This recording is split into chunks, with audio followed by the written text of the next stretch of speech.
qui est aussi très impressionnant, c'est, tu vois, juste après l'UFC 254, donc où justement, bah, tu avais travaillé pour RDS en tant qu'analyste commentateur, il y a eu, on t'avait posé des questions sur le GOAT, et là encore, tu avais pris beaucoup de recul en disant, bah, Anderson Silva a été le plus grand de tous les temps quand il a battu, oh, Victor Belfort, quand il a battu Vitor Belfort. Khabib est enfonçant. est le plus grand de tous les temps parce qu'il a battu. Enfin, tu vois, pour toi, il n'y a pas un seul GOAT.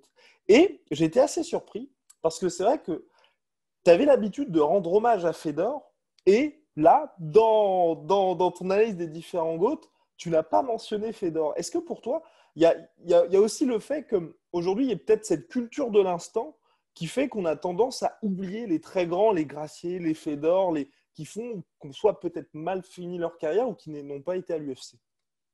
Non, c'est vrai, c'est malheureux. Il faut leur donner du respect parce que souvent, ces gens-là, c'est eux qui ont fait le chemin pour nous. Je Mhm. pense à Royce Gracie, Mark Coleman, Ken Shamrock.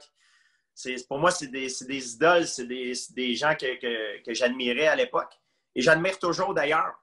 Et malheureusement, il y en a qui ont peut-être mal fini, mais ils n'ont peut-être pas eu l'argent qu'ils devaient avoir, que les combattants aujourd'hui touchent. Ils n'ont peut-être pas le côté glamour, la popularité aussi. Mais pour moi, je ne vais jamais les oublier. C'est des gens qui ont eu une influence incroyable sur ma vie, sur ma carrière. Et ça reste des GOAT pareil. Et quand je dis GOAT, c'est un terme qui est assez spécial. Pour moi, si j'ai à en nommer un, parce que tout le monde a eu des performances incroyables Mhm. qui, à certains moments, étaient le meilleur un peu de tous les temps. Mais si j'en ai un seul à nommer, pour moi, ça serait Royce Gracie. Parce qu'à son époque, il a fait des choses qui n'ont jamais été faites. Gagner un tournoi, se battre trois fois dans une soirée avec des mecs qui sont beaucoup plus gros et beaucoup plus imposants que lui, c'était quand même assez exceptionnel. Et dans ce temps-là, il n'y avait pas.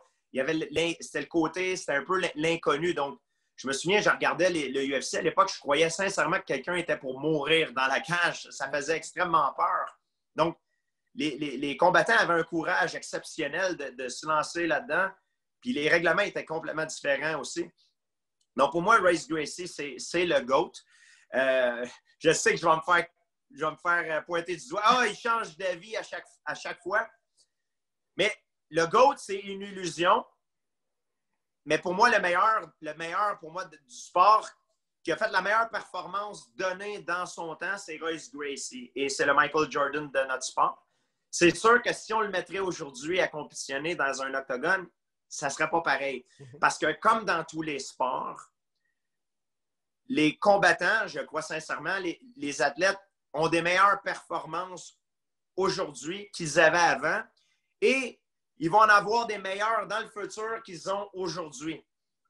On ne peut pas le prouver dans les sports de combat parce qu'on n'a aucun instrument de mesure. Par contre, la preuve que qu'est-ce que je vous dis est vrai. Regardez par exemple le 100 mètres. Usain Bolt est meilleur que Jesse Owen. Est-ce qu'il est vraiment meilleur ou est-ce que c'est la technologie qui le rend meilleur? On ne sait pas. Aujourd'hui, les combattants, est-ce qu'ils sont vraiment meilleurs ou c'est la technologie qui les rend meilleurs? Moi, je crois que c'est la technologie. Je me souviens à l'époque, quand je voulais apprendre du jiu-jitsu, je devais aller à New York, prendre un billet de bus, me payer un hôtel, aller à New York, être sur place pour être dans la classe, pour apprendre un jujigatami, un katagatami, un étranglement, parce que je ne connaissais pas ça. Aujourd'hui, je peux rester chez moi dans mon divan, prendre mon téléphone cellulaire et l'apprendre par quelqu'un qui vit au Brésil et qui me l'enseigne sur mon portable.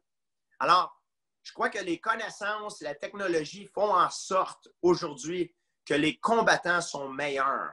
Mhm. Les athlètes sont meilleurs aujourd'hui qu'ils n'ont jamais été et ils vont être encore meilleurs dans le futur qu'ils sont aujourd'hui. Donc, quand on parle de GOAT, c'est une question, c'est un fugazi. Ça veut dire que c'est quelque chose qui... On ne peut pas discuter de ça parce que le GOAT, le meilleur GOAT, il n'est pas encore arrivé. Il va être dans le Mhm. futur. Il va toujours avoir des meilleurs combattants dans le futur qui sont aujourd'hui. Et aujourd'hui, ils sont meilleurs qu'ils étaient dans le passé. Donc, c'est une illusion un peu.